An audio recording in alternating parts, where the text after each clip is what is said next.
इथं समोसे विकाय मामा गाठ पडले. मामा नाव काय? चंद्रकांत मारुती भगत, गाव? कसबे डिग्रस, कसबे डिग्रज. कसबे डिग्रस, तालुका मिरज, जिल्हा सांगली, राहणार 5 नंबर वार्ड. किती वर्ष झालं समोसे विकताय? 20 वर्षे. मामा लहान मुलांचा आवाज काढतायत. मामा एवढा आवाज काढा.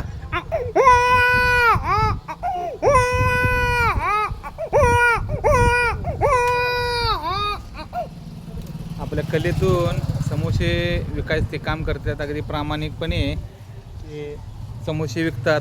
लसूण लसूण लसूण सासू गेली रुसून, सुनन आणलंय फसवून, जावाय गेलाय रुसून. कशाला आणलं फसवून, घ्या की मग बसून, समोसा खावा हसून, घरात नाही बसा रुसून. मामा तुम्हाला समोशावर भरोसा नाही का? लवकर या धावत या, पळत या.